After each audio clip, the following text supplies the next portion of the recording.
pour votre intérêt pour cette session sur la prévention dans ces deux facettes, prévention contre le cybercrime, prévention vers les victimes potentielles ou réelles et prévention vers les délinquants potentiels ou réels, mais plutôt potentiels. Bienvenue, venez, n'hésitez pas à prendre place. Donc on va en une session donc bilingue, donc on aura une intervenante qui nous vient des Pays-Bas et qui donc interviendra en anglais. La session sera en français. La mécanique, c'est une petite présentation de 5-7 minutes par chaque intervenant pour expliquer leur mission, leurs innovations, un peu ce qu'ils préparent. On vous a préparé quelque chose qui nous permet de comprendre à la fois les initiatives au niveau national, au niveau territorial et international. Donc on aura un débat assez riche. On aura du temps ensuite pour les questions et les réponses, de telle manière que ça soit le plus interactif possible. Donc on va commencer. Donc nous avons 4 intervenants, donc ils ne seront pas tout à fait dans l'ordre dans lequel on est là. Donc à ma gauche, le colonel Jacques Mérino de la Gendarmerie nationale, Jérôme Notin, le directeur général de cybermalveillance, Nathalie Verhulst de Pôle emploi en région Nouvelle-Aquitaine et Liske Zonderland de la National High Tech Crime Unit des Pays-Bas. Et je vous présenterai un peu plus complètement chaque intervenant un peu plus tard. Donc on va commencer par Jérôme Notin qui va nous donner le cadre, je dirais, national, je dirais au sens général du terme de la prévention, présenté pour les rares personnes qui ne connaissent pas ACIMA et cybermalveillance, présenter un peu là, effectivement ce qu'est cette initiative, et puis un peu les nouveautés. Il y a des annonces qui ont été faites cette semaine, dont vous voyez notamment le résultat là sur l'écran. Et donc voilà, donc Jérôme, à vous la parole.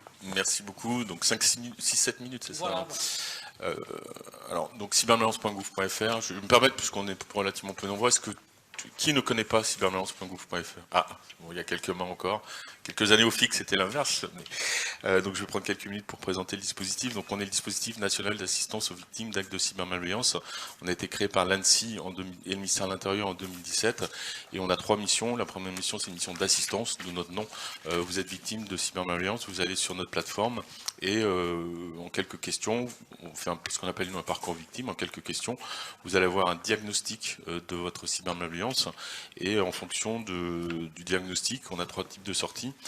Soit ce n'est pas technique, on va simplement donner que des conseils, soit l'État a déjà mis en place une réponse à travers Pharos, Perceval par exemple, et bien on va renvoyer vers cette plateforme. Et puis la troisième sortie, c'est vraiment notre spécificité, c'est notre capacité à proposer aux victimes une mise en relation avec des prestataires de proximité. On a 1150 prestataires aujourd'hui qui interviennent sur l'ensemble du territoire national. Donc une PME qui se fait taper par un rançongiciel ou une collectivité et qui n'a pas dans son entourage un prestataire en capacité de l'aider, eh bien on va lui proposer donc cette mise en relation avec un prestataire. Donc ça c'est la mission d'assistance. Alors je ne vais pas parler de nos publics, j'aurais peut-être dû commencer par là. Donc nos publics sont les particuliers, les entreprises et les collectivités. J'évoquais l'ANSSI, tout ce qui n'est pas du champ du domaine de compétences de l'ANSSI, donc les opérateurs d'importance vitale et les opérateurs de services essentiels aujourd'hui, eh bien potentiellement ce sont des gens qu'on peut assister. Sensibilisation, et c'est un peu le sujet de notre table aujourd'hui. Dès le début du dispositif, on a créé beaucoup de contenus de sensibilisation. On a eu l'opportunité avec Pôle emploi, il y a maintenant 2 ans, 3 ans, de créer des contenus spécifiques, je vais les évoquer rapidement, et puis donc évidemment avec la gendarmerie et le ministère de l'Intérieur au sens large. Et troisième mission, mise en place d'un observatoire de la menace. Donc l'idée c'est d'avoir des chiffres le plus exhaustif possible, les plus neutres possible sur la menace, combien ça coûte en France, qui est attaqué, pas qui attaque, ça ce sont les services d'enquête qui ont ces prérogatives, mais voilà, combien ça coûte à l'économie, combien d'entreprises mettent la clé sous la porte à cause de faits cyber. Voilà, personne ne le sait aujourd'hui, ça fait partie de nos missions. On s'est concentré sur les 2 premières missions quand on a créé le dispositif. Aujourd'hui, on est en capacité de pouvoir avoir des premiers chiffres. On publie un rapport d'activité tous les ans, depuis 2 ans, et donc on donne déjà des premières tendances. Voilà, ce ne sont que des tendances, ce ne sont pas des chiffres précis, et surtout c'est pas représentatif de la menace générale, ce n'est que représentatif de notre dispositif. Et si dans cette salle on a 3 personnes qui ne nous connaissaient pas, si on descend sur le parvis du Grand Palais et qu'on pose la question des gens qui nous connaissent, c'est très très peu. Donc voilà, sur l'aspect sensibilisation, je vais revenir là-dessus. Alors un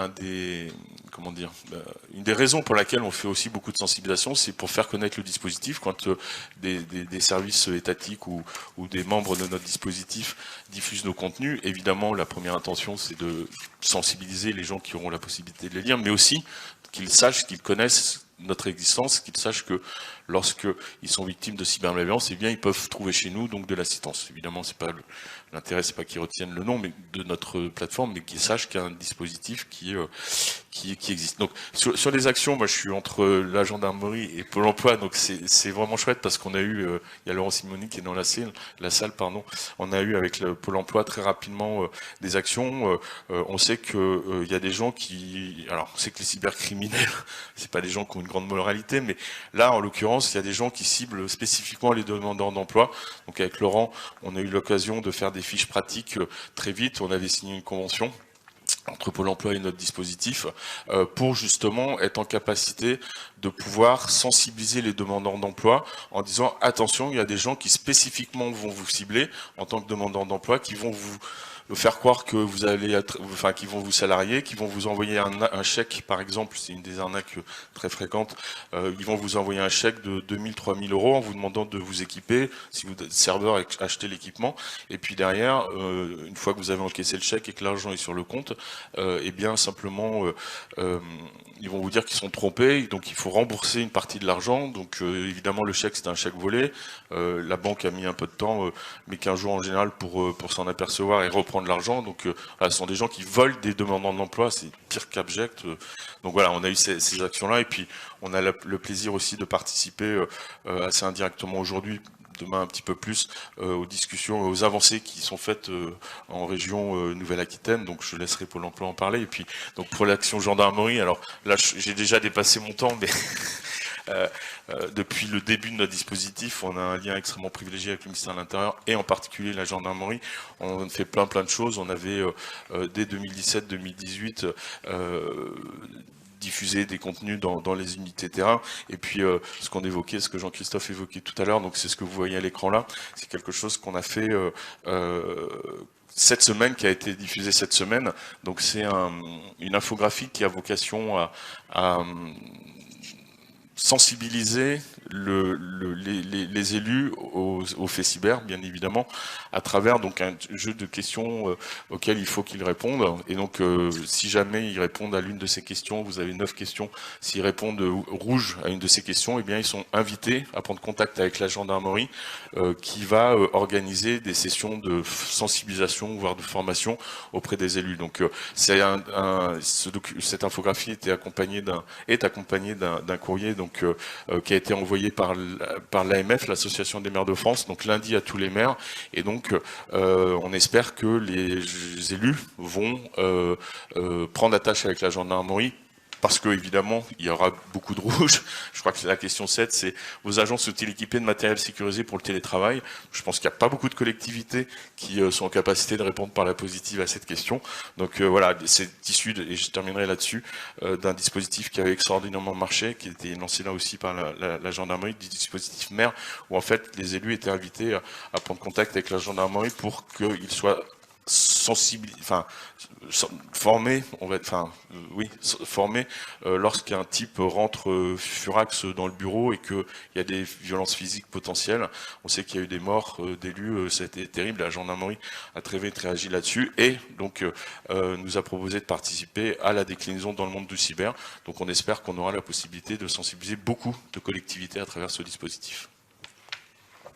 Merci Jérôme, effectivement ce questionnaire est terrible parce qu'il est à la fois simple, il couvre tout et les réponses sont à la fois évidentes, oui il faut faire, et en même temps pas évidentes à implémenter. Bon, mais chaque thème, effectivement, il y a des processus qui existent, donc il n'y a rien de lunaire dans ce questionnaire, et c'est vrai qu'il est extrêmement percutant pour l'avoir lu, et je vous recommande sa lecture. Donc maintenant, on va passer effectivement à l'aspect. On a deux. Ce qui est intéressant aujourd'hui, c'est qu'on a deux interventions venant des services de police pour la prévention. Ce qui est intéressant parce qu'on pourrait imaginer que le travail se focalise sur la répression et le côté force de l'ordre, mais on voit qu'il y a aux Pays-Bas, comme en France, il y a une action pour la prévention. Donc je vais passer la parole au colonel Jacques Mérino, qui est le chef du Centre de sécurité économique et de protection des entreprises de la Gendarmerie nationale. Donc effectivement, de votre point de vue, pourquoi la gendarmerie s'engage dans la prévention et comment elle s'organise et comment elle s'interface ensuite entre un dispositif national tel que cybermalveillance et puis les gens sur le terrain tels Madame Verhulst. Oui, bonjour à tous. Je ne sais pas si l'on m'entend bien, mais je pense que oui. Merci de nous avoir conviés à cette table ronde et ça me donnera l'occasion d'expliquer effectivement quelle est le disposition de la gendarmerie et comment elle s'intègre dans une démarche de prévention, puisqu'il s'agit avant tout d'éviter que des atteintes soient commises, éviter que des victimes soient recensées sur le territoire. Lorsque je lis par exemple le titre que l'on avait retenu pour cette table ronde, prévention de la délinquance en ligne, sensibilisation des victimes, comment être exhaustif. Alors c'est ce qui va un peu guider ma présentation d'aujourd'hui. L'objectif est d'avoir le moins de victimes possible, puisque j'allais dire la victime, l'atteinte qu'elle a subie va la sensibiliser et elle va déjà avoir un réflexe de méfiance parce qu'elle a déjà subi une atteinte préjudiciable.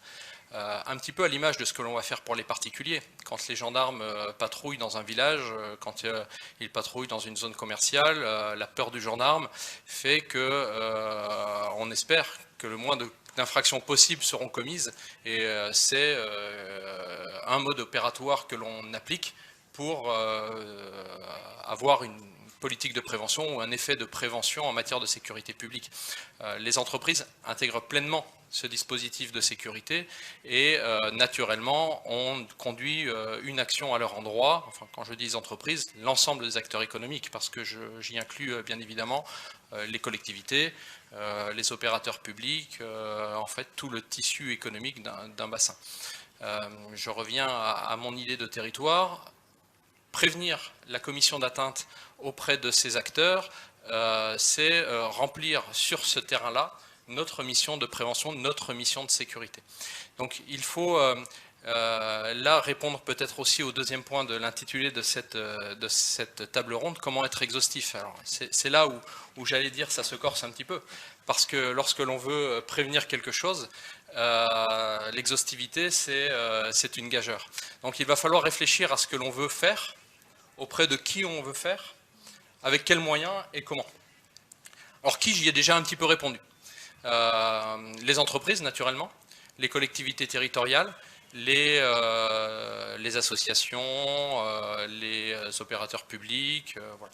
Alors pourquoi le faire auprès d'eux? Tout simplement parce que dans notre zone de compétence, pour ceux qui n'auraient pas ces chiffres en tête, je me permets simplement de rappeler qu'à peu près la gendarmerie couvre 95% du territoire pour 50% de la population, ce qui fait qu'au quotidien, les gendarmes sur le terrain vont être au contact des acteurs économiques de toute taille, toute structure, avec les plus armés en matière de prévention, qui vont disposer de directions sûreté, qui vont disposer de moyens de prévention en cyber, mais également les structures les moins bien armées, ou qui disposent le moins, ou qui ont moins la culture de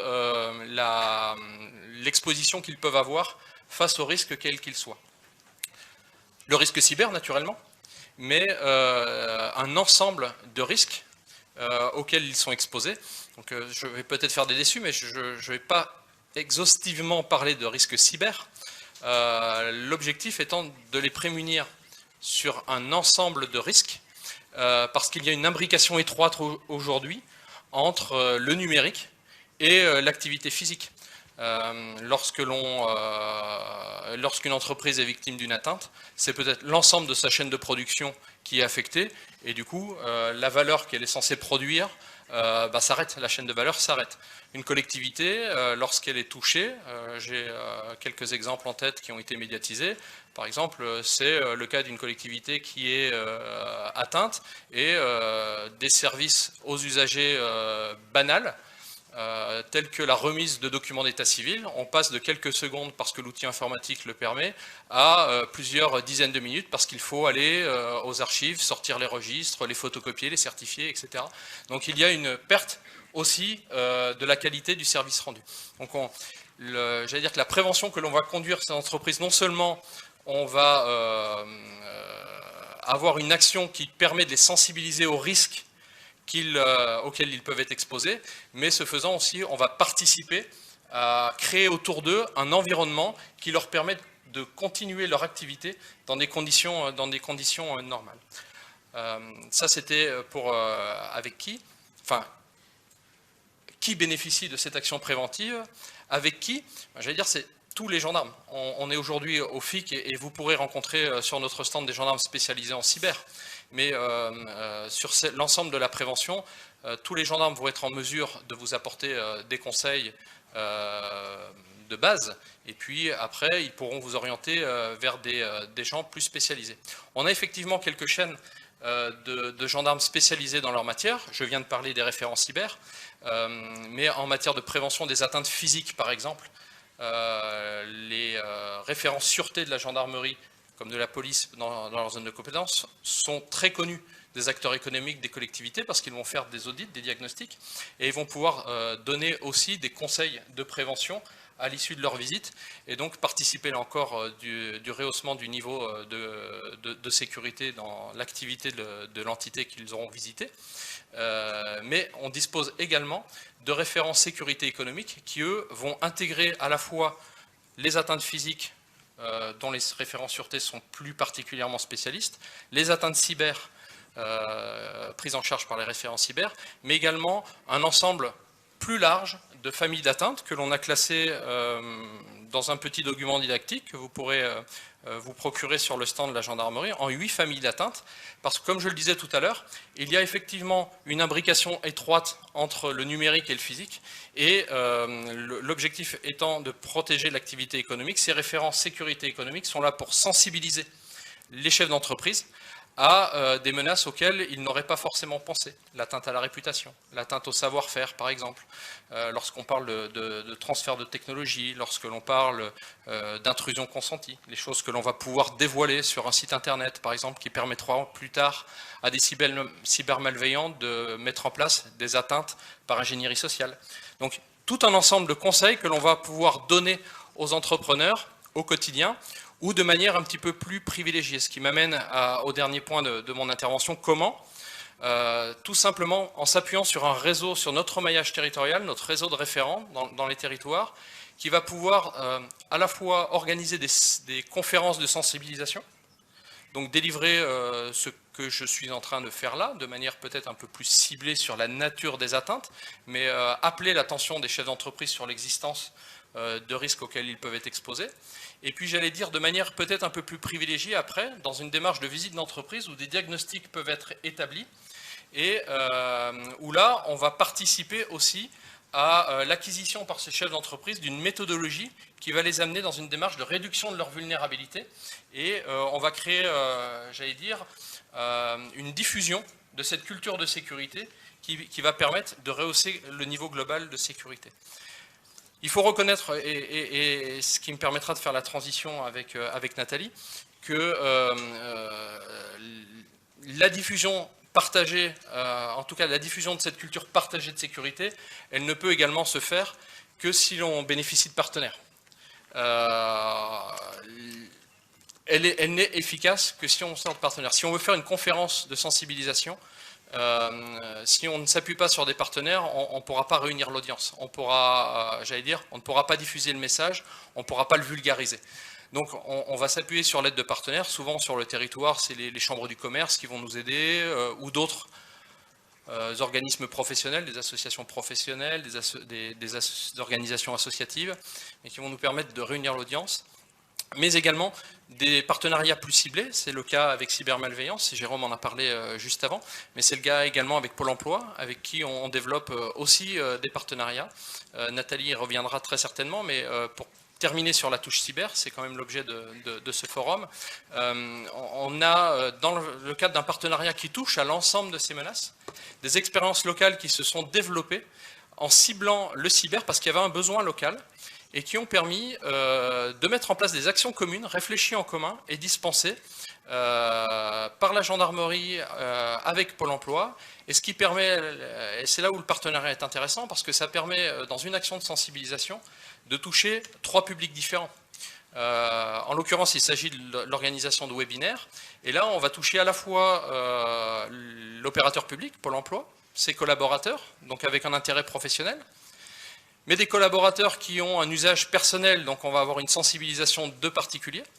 On touchera également des demandeurs d'emploi qui auront cette approche particulière, et puis on pourra également apporter le message auprès des entreprises qui sont partenaires et qui pourront à leur tour rentrer dans un cercle de recherche de conseils et nous solliciter à leur tour. Donc en fait, le partenariat est très riche parce que ça nous permet aussi de valoriser et d'apporter une plus-value à cette démarche préventive que l'on conduit en matière de sécurité économique. J'ai peut-être été un peu long, mais voilà les quelques mots que je pouvais vous indiquer. Vous avez été en tout cas méthodique et exhaustif, ce qui était quand même l'objet de notre propos. Et vous avez tous les deux fait allusion effectivement à Pôle emploi, et on va arriver à notre intervenant sur ce sujet-là, sans vouloir dévoiler la cuisine interne de cette session. Quand on avait préparé la session, je vais quand même dévoiler des choses, on avait discuté avec monsieur Notin et avec monsieur Mérino sur... voilà, maintenant, qu'est-ce qu'on peut expliquer de concret? Où est-ce que ça bouge? Où est-ce que c'est intéressant? Et plusieurs sociétés et organisations ont été citées. Et très rapidement, Pôle emploi est intervenu. Et puis on a parlé avec madame.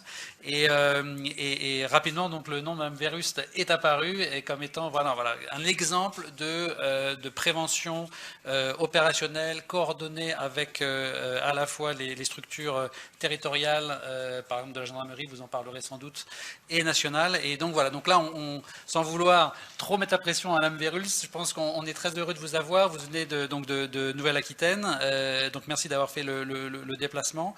Et donc pour nous présenter voilà, votre action, vous êtes directrice de la maîtrise des risques à Pôle emploi. Et vraiment, voilà, je pense qu'il y avait un consensus autour de vos actions et on est très heureux d'entendre voilà, comment vous avez vécu ça en vrai et comment voilà, vous faites avancer la prévention dans votre région.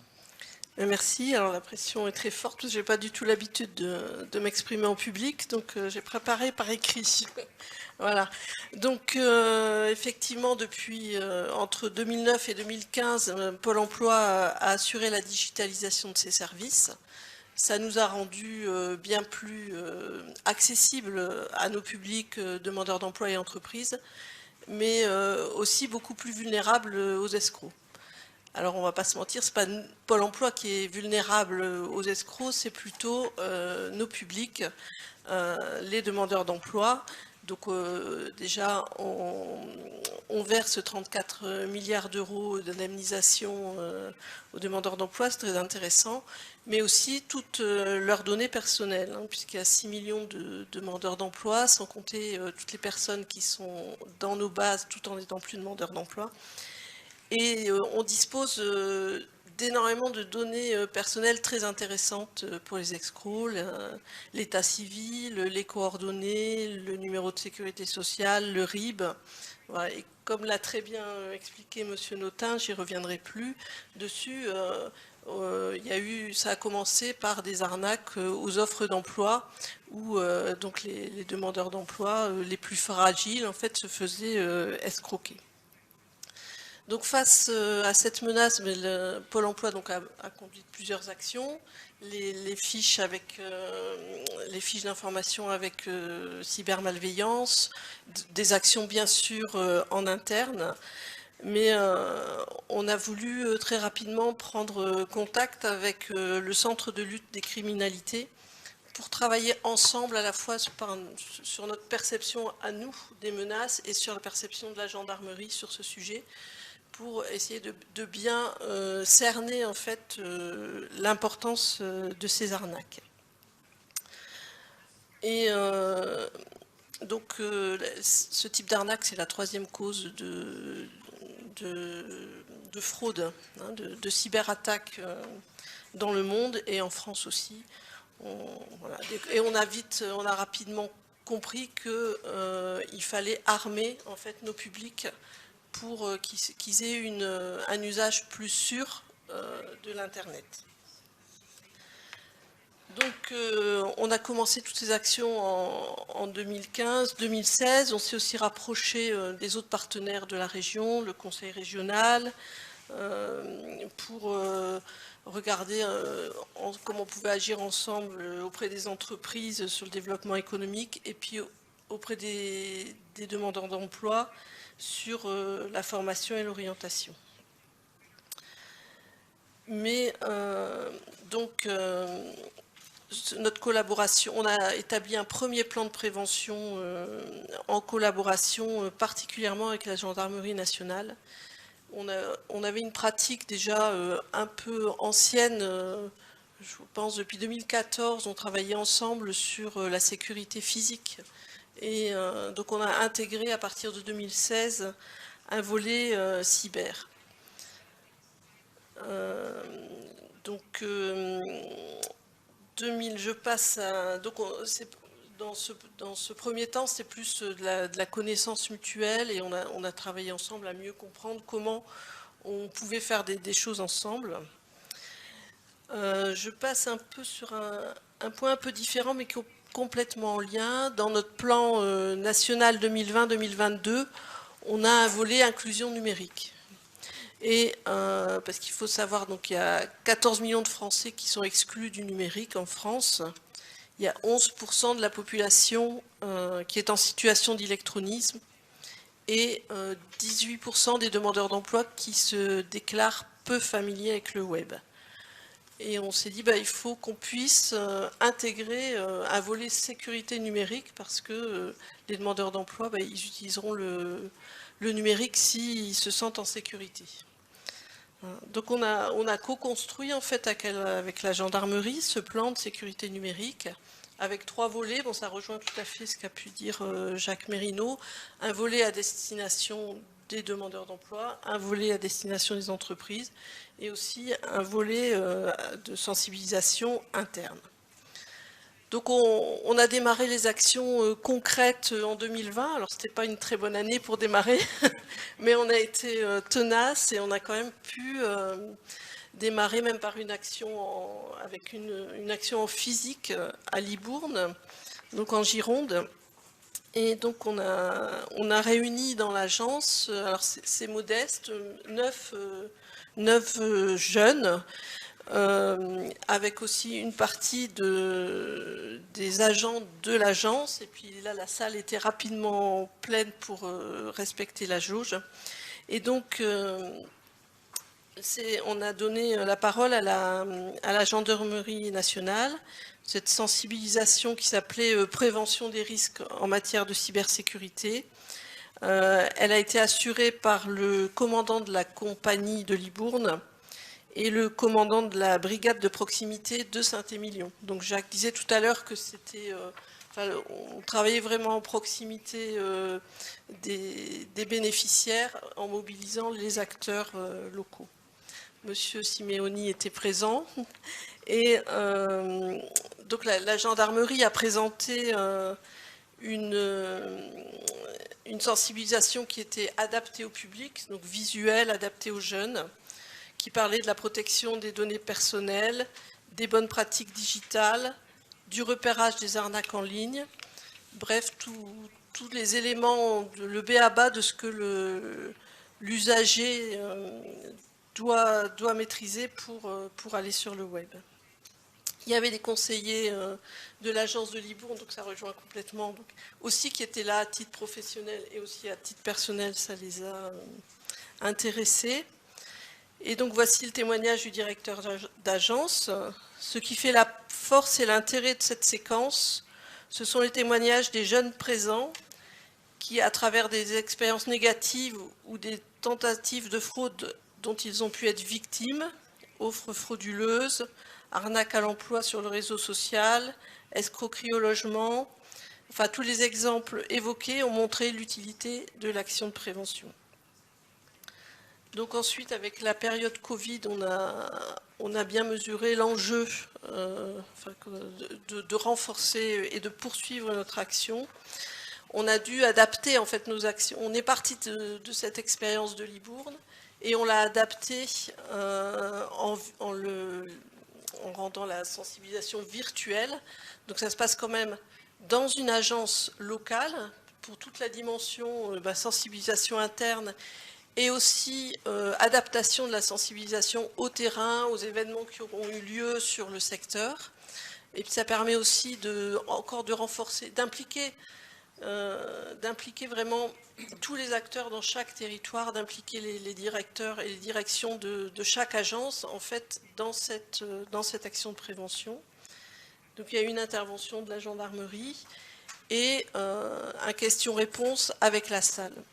Et on utilise aussi les outils, alors ça peut paraître anecdotique, mais on utilise les outils habituels des agents de Pôle emploi pour permettre à l'agence et à la gendarmerie locale en fait, de poursuivre de façon encore plus autonome et à son rythme la sensibilisation en fonction des besoins. Donc au 30 juin, donc sur un semestre, on a pu réaliser 8 webinaires et on a touché 2500 demandeurs d'emploi qui étaient inscrits dans 21 de nos 78 agences. On essaie aussi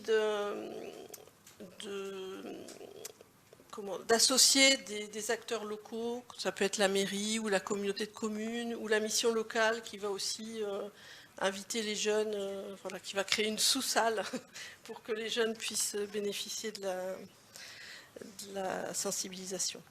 Donc, bon, je ne vais pas parler de tout, mais on a aussi réalisé des webinaires avec la gendarmerie pour les entreprises, donc là, au niveau de la région. Voilà, donc ce qu'il faut retenir de tout ça... N'hésitez pas à donner ces informations concrètes, parce que c'est ça la vraie vie. Donc, non, ne soyez pas timide. Et j'aurais aussi, avant de ensuite passer la parole à Mme Zonderland, mais vous avez aussi eu des remontées de terrain de la gendarmerie, notamment en Dordogne. Oui, donc oui. C'est aussi une source d'inspiration, si je puis dire, pour vos actions. Donc ça serait intéressant de vous entendre sur ça. D'accord. Alors je vais peut-être commencer par là. Oui. Ça remonte un peu, je dirais que c'est dans les balbutiements en 2014-2015 en fait, au moment où nous-mêmes on prenait toute la mesure de la montée des arnaques. La gendarmerie nous a sollicité sur une action de communication justement auprès du grand public là, sur Facebook, donc pour sensibiliser aux arnaques, aux offres d'emploi.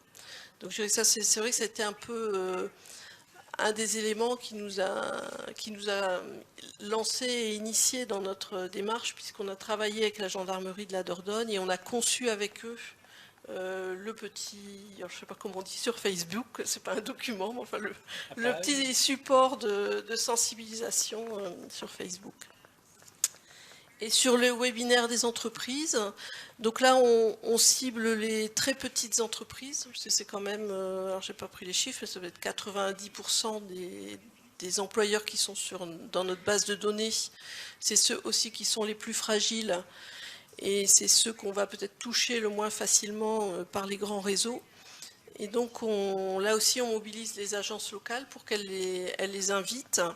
Et on a fait un webinaire là, qui est au niveau régional et où on diffuse plus largement, en s'appuyant aussi sur on peut s'appuyer aussi sur la chambre de commerce locale, là, on va en faire un spécifique dans le milieu du vin, donc on va le travailler avec la branche. Voilà. Et donc on associe, là on a un petit volet aussi Pôle emploi en faisant un zoom plus particulier sur les espaces recruteurs, donc qui sont un des outils qu'on met à disposition des employeurs pour accéder à la base de CV et qui est le point d'entrée des escrocs en fait. Donc voilà. Ce que je trouve intéressant, je voudrais attirer l'attention de tout le monde là-dessus, c'est aussi l'échelle de temps dans laquelle on est. Et dans les discussions, où il y aura des questions de la salle d'abord, mais de chacun, on plaçait les choses dans la perspective temporelle. Ce que je veux dire par là, l'accès Internet grand public en France, c'est 1995. Le FIC, le début c'est 2007, sauf erreur de ma part. La réflexion sur une prévention, vraiment une réflexion, je dirais, vraiment structurée et qui rentre dans l'action, on est sur 2015, je dirais pour ACIMA, pour Pôle emploi. Et 2020, on est dans le début des actions, là, citées par Mme Verust, d'actions vraiment sur le terrain. Et c'est quelque chose qui n'est pas qui est exemplaire déjà. Donc ça veut dire que on commence Internet en 95 et les actions de terrain organisées méthodiques, c'est 25 ans plus tard. Évidemment, le phénomène, l'Internet a mis du temps à se développer, mais c'est pour dire le temps où il faut pour comprendre les menaces, savoir comment on y répond et ensuite le déployer sur le terrain avec de l'impact. Comme Madame Verust, le témoignage de votre agence était extrêmement intéressant. And now I will switch to the other side, both of... Maintenant, je vais passer à l'autre dimension du problème. On va traverser la frontière. Que pouvons-nous faire pour prévenir, pour empêcher que des gens en situation délicate tombent dans la criminalité et deviennent des délinquants? Nous allons parler de quelque chose de fondamentalement nouveau, et Madame Zonderland va nous expliquer. Et quand il s'agit de déterminer qui fait quelque chose pour gérer, pour faire quelque chose concernant les délinquants potentiels, eh bien, on s'est rendu compte qu'il n'y avait pas grand-chose. Mais j'ai vraiment hâte d'entendre parler de votre projet pilote, parce que nous allons entrer dans un nouveau monde, là, vraiment. Donc, vous avez la parole. Donc, tout doit être prêt. Voyons si on voit quelque chose à l'écran.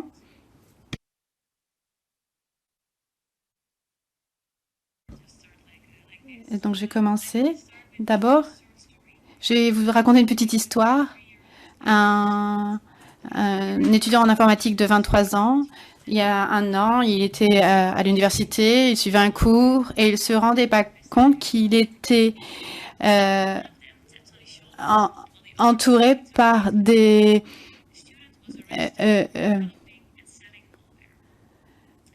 et qu'il en fait, il avait des intentions malveillantes. Et on a été condamné à 1 an de prison pour avoir voulu perpétrer un cybercrime. Et donc, il a fichu sa vie en l'air. Et quand on écoute cette histoire, cet étudiant qui était très intéressant, qui s'intéressait au piratage informatique, il était pas mal, il était pas mauvais. Et les cybercriminels ont trouvé tellement intéressant qu'ils ont décidé de... mais malheureusement, il a été détecté par la police un peu trop tard. Et donc, c'est vraiment intéressant de voir que la police néerlandaise aimerait pouvoir prévenir ce genre de choses. Nos collègues de la NCA ont développé un modèle pour voir comment on devient un cybercriminel. Et généralement, ça commence avec des activités en ligne régulières, puis on joue en ligne, on voit si on peut essayer de tricher, puis ensuite ils joignent un forum de hackers, et puis ils rentrent en contact avec des criminels, des cybercriminels, et puis finalement, ils se tournent vraiment, ils tombent dans la cybercriminalité. Et voilà la trajectoire de criminels potentiels.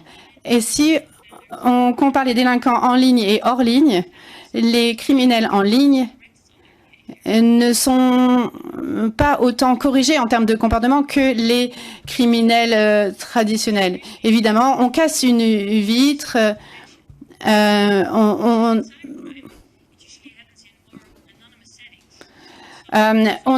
c'est difficile d'être anonyme, évidemment, on est identifié, alors que les cybercriminels font pas l'objet d'intervention parce qu'ils sont assez anonymes. Et lorsqu'on voit cette trajectoire, on voit qu'on peut vraiment escalader sa vie pour devenir un cybercriminel jusqu'à ce qu'il soit vraiment trop tard parce qu'ils sont passés en dessous du radar. L'impact potentiel d'un cybercriminel, c'est également très intéressant parce que ils auront besoin juste d'appuyer sur un bouton par rapport à ce que les criminels physiques peuvent faire. Et donc, Ce qui est vraiment important, c'est de pouvoir les décourager en temps et en heure. Les cybercriminels sont généralement beaucoup plus sensibles au découragement, à la dissuasion. Généralement, ce type de criminels ont besoin d'un défi. Et ce qui fait qu'ils sont beaucoup plus réceptifs pour les détourner de cette trajectoire, parce qu'ils sont toujours motivés par le jeu et du coup, ils sont beaucoup plus réceptifs, beaucoup plus sensibles. Et pour atteindre ces groupes, il y a différents niveaux de prévention. La prévention primaire qui s'intéresse à la société entière, puis la prévention secondaire qui s'intéresse aux groupes à risque, et ensuite la prévention tertiaire qui s'intéresse aux délinquants plus sérieux. Et donc, avec mon équipe, on intervient à tous les niveaux. Voilà. J'imagine que vous êtes très curieux, vous voudriez savoir ce que ça signifie, mais je vais d'abord vous expliquer en quoi consiste le Reboot Camp. Le Reboot Camp, c'est un atelier d'une journée qui s'intéresse aux jeunes qui risquent de commettre des délits cyber. Très souvent, pour les jeunes, c'est difficile de définir la limite. Est-ce que c'est légal, illégal? Et c'est difficile pour eux de voir clair. Et donc, il y a une présentation sur le hacking éthique, comment est-ce qu'on peut hacker légalement. Et puis à la fin, il y a un petit défi. La deuxième partie de l'atelier s'intéresse aux alternatives. Plutôt que de se concentrer sur ce qu'ils n'ont pas le droit de faire, on se concentre sur ce qu'ils peuvent et ce qu'ils devraient faire. Et c'est pourquoi la deuxième partie de la journée est consacrée et animée par des entreprises qui sont spécialistes de l'informatique, des jeux en vidéo, pour voir le type de perspective qu'on a lorsqu'on a des talents en informatique. À la fin de la journée, les participants ont accès à une classe numérique avec un défi qu'ils doivent ramener à la maison. Et ça veut dire qu'ils peuvent les relever. Et s'ils y arrivent, ils obtiennent un certificat qu'ils peuvent diffuser sur LinkedIn, qu'ils peuvent montrer lors d'entretiens d'embauche pour montrer leur expertise. Et on a aussi un programme pour les parents et pour les professeurs, les enseignants, parce que ça pourrait évidemment représenter un défi. Il y a toujours un écart générationnel.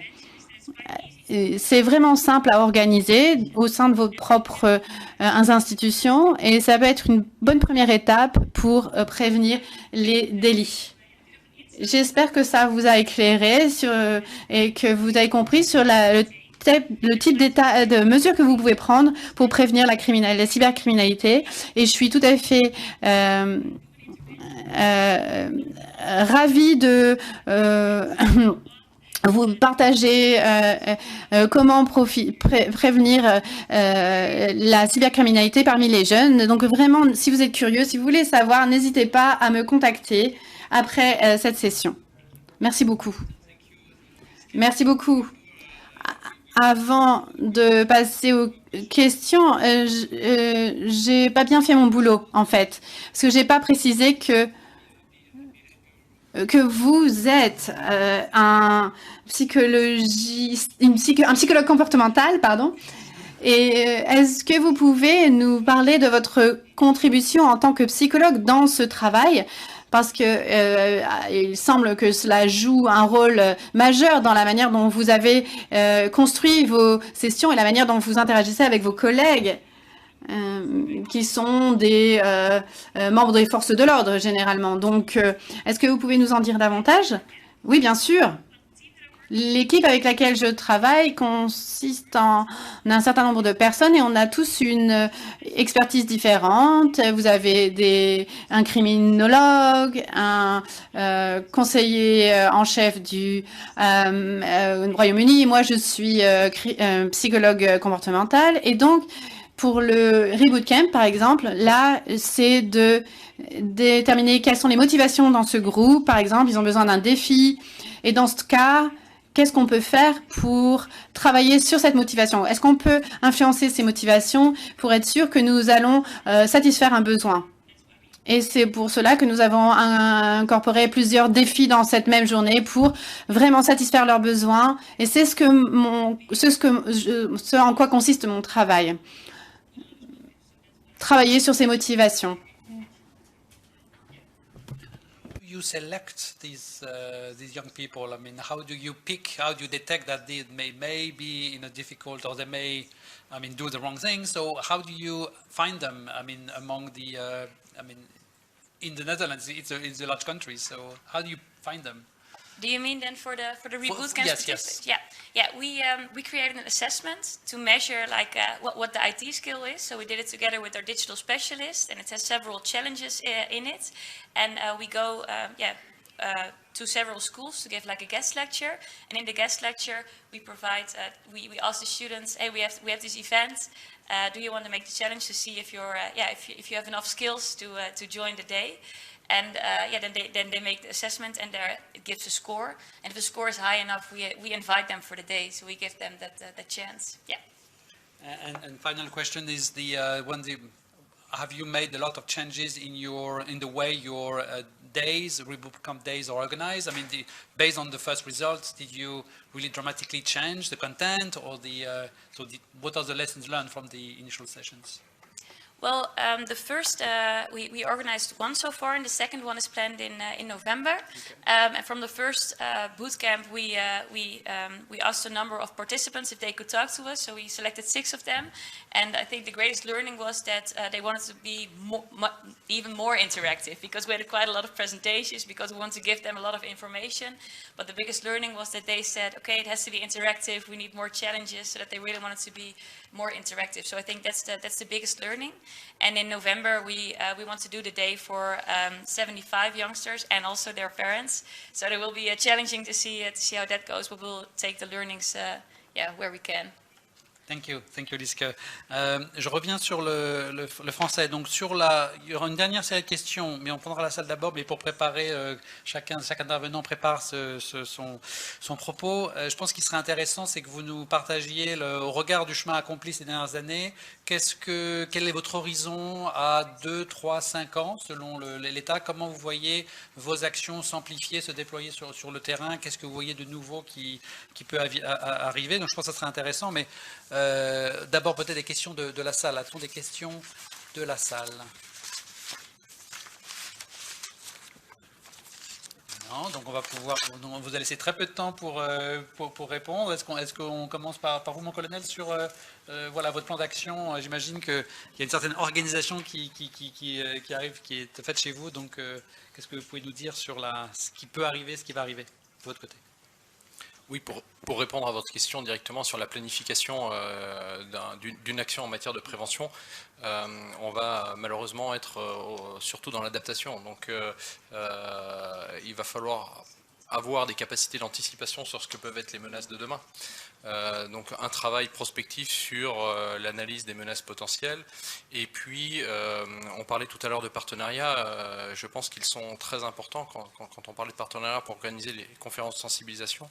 Plus ces partenariats vont être riches, plus on va rencontrer d'entreprises, plus on va comprendre comment ils sont, eux, structurés, quelles sont leurs vulnérabilités. On pourra confronter l'évolution de ces menaces aux besoins de l'entreprise et du coup ajuster nos modes opératoires ou les messages de prévention qu'on va pouvoir donner aux acteurs économiques sur un territoire.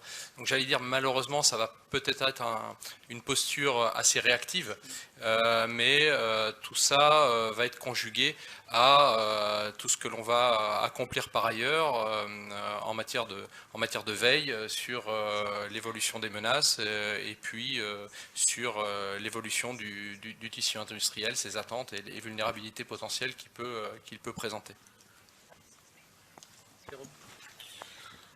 Moi, ça choque l'équipe quand je dis que je ne sais pas où on sera dans 2-3 ans, alors c'est un peu compliqué pour moi de répondre à cette question. Non, un peu plus sérieusement, évidemment, toujours le travail de collaboration, la capacité d'anticipation, comme l'a dit Jacques, est fondamentale. Et puis, j'évoquais là tout à l'heure, en présentant le dispositif, pour nous, un gros travail donc de création de cet observatoire de la menace. C'est quelque chose, j'espère que ce sera un outil qui répondra à toutes les attentes qu'on a tous, enfin en tout cas ceux qui s'intéressent au sujet. En tout cas, si c'est bien le cas, ce sera un outil formidable, puisque nos politiques publiques et tous nos partenaires, donc la gendarmerie, le ministère de l'Intérieur au sens large, le ministère de la Justice, Bercy aussi, qui est membre de notre dispositif, a un intérêt et une attente forte sur l'aspect économique, bien évidemment. Mais voilà, si on a cet observatoire dans 2-3 ans, et c'est la cible qu'on a pour avoir un truc qui soit à peu près en fonctionnement nominal, on a un préfigurateur qui est arrivé au sein de notre dispositif, mis à disposition par la justice au mois de mai, donc il est tout jeune au sein du dispositif, mais il est vraiment préfigurateur de l'observatoire. Donc voilà, dans 2-3 ans, je pense qu'on aura, alors peut-être pas du nominal dans 2-3 ans, mais un début d'observatoire qui commencera à répondre aux premières questions, et justement qui nous dotera d'un outil, alors là encore si on le fait déjà, mais un outil qui nous permettra d'être plus proactif justement par rapport aux menaces émergentes et pouvoir réagir plus rapidement face à ce que les types d'en face sont capables d'inventer, et vous le savez tous, ils sont très créatifs et ils ont beaucoup de moyens. Bon, je risque de pas être très original parce que on veut contribuer à l'analyse de la menace. Donc bon, ça c'est des choses qu'on conduit, qu'on veut poursuivre, augmenter. Poursuivre le partenariat aussi sur les territoires pour amplifier la surface qu'on peut avoir et la diffusion de l'information auprès de nos publics. Et puis travailler aussi sur les cahiers des charges des formations des demandeurs d'emploi, pour qu'on inclue plus systématiquement cette dimension sécurité numérique dans les formations. J'aurais une question peut-être là-dessus, c'est que si on fait une comparaison avec l'agriculture ou le jardinage, ce que vous avez fait tous ces dernières années, c'était vraiment du défricher le terrain, le labourer, le rendre à peu près approprié pour de la culture, et vous avez planté et on a commencé à pousser. Est-ce que, et vous m'avez reçu peut-être en premier, est-ce que vous avez l'impression que vous êtes dans un moment où voilà, vous êtes devant un verger qui est, je dirais, à peu près travaillé, et maintenant on est sur la phase plutôt de moins ingrate, je dirais, d'alimenter, de mettre de l'eau et de voir pousser, ou est-ce que vous avez encore l'impression que vous avez encore devant vous ce difficile travail de défrichage? J'ai l'impression que vous avez passé ce cap récemment et que les actions, ça y est, se déroulent sur le terrain. Est-ce que c'est une impression correcte d'après ça, ou est-ce que, voilà, pour vous, le plus ingrat est encore devant vous avant d'être dans une phase où voilà, on déploie les actions et on voit le bénéfice? Je pense qu'on est un peu entre les deux, c'est-à-dire qu'on a pas mal travaillé en interne sur notre propre compréhension et perception des choses, mais je dirais que on n'est pas allé partout et à fond auprès de tous nos collaborateurs en interne, et du coup ben, aussi dans tout ce qu'on peut faire en termes de partenariat, ben, du coup on est encore un peu limité. Et on a encore besoin de travailler cette dimension-là.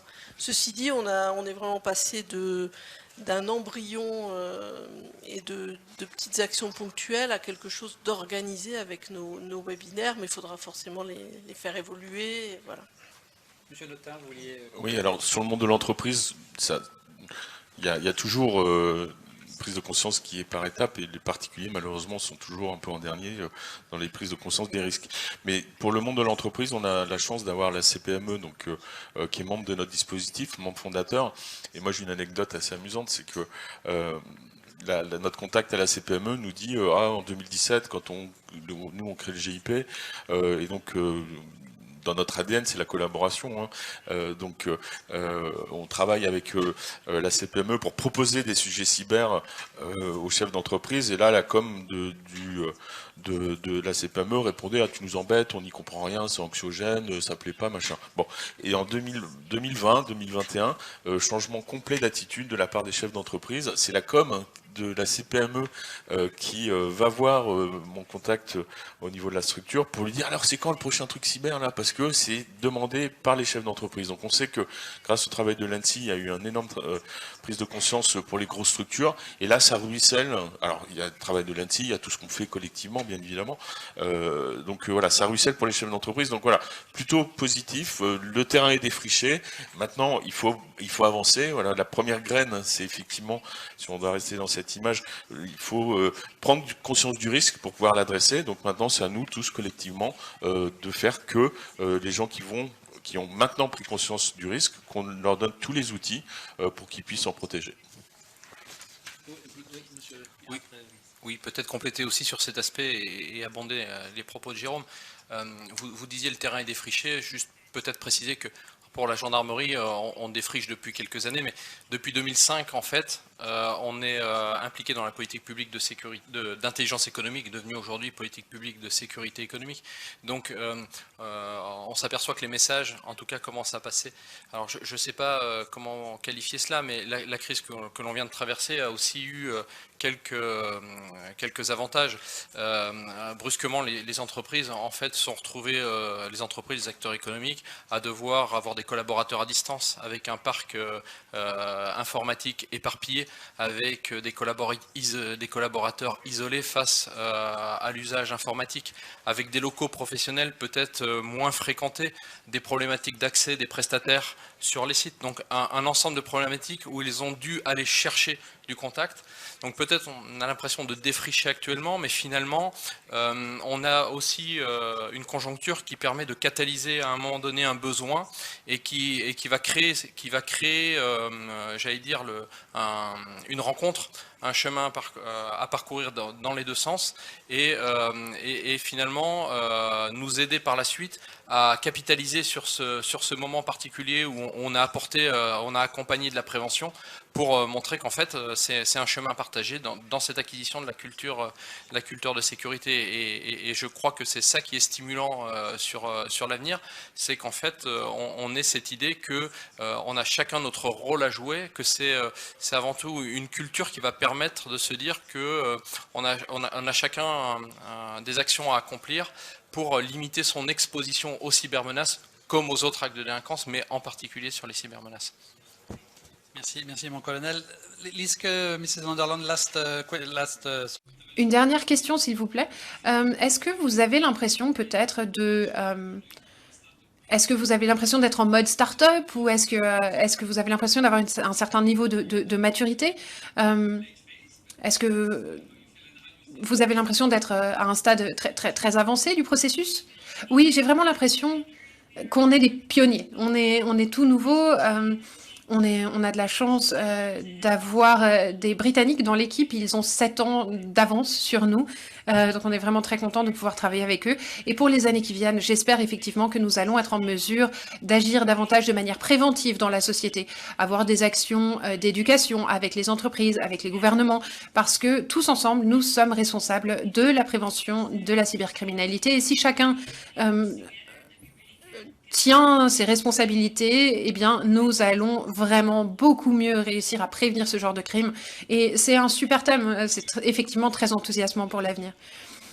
Merci beaucoup. Le message, vous voyez, on est toujours sur un sujet extrêmement neuf. Je veux dire, on apprend en permanence. On est encore quand même entre le défriché, c'est quand même le sentiment général. Donc, il faut, voilà, merci à vous, votre dur travail de défrichage et d'expérimentation. Et donc, merci à vous d'être venus nombreux aujourd'hui. Et puis, donc, je pense que le FIC aura vocation à retravailler ces thèmes, puisqu'on voit qu'ils sont encore finalement très neufs, même si les fraudes on connaît quelques anciens qui connaissent la fraude. On les connaît depuis 20 ans, mais voilà, pour arriver sur le terrain, c'est un très gros travail et merci à vous de faire rentrer dans le réel la prévention. Merci à vous.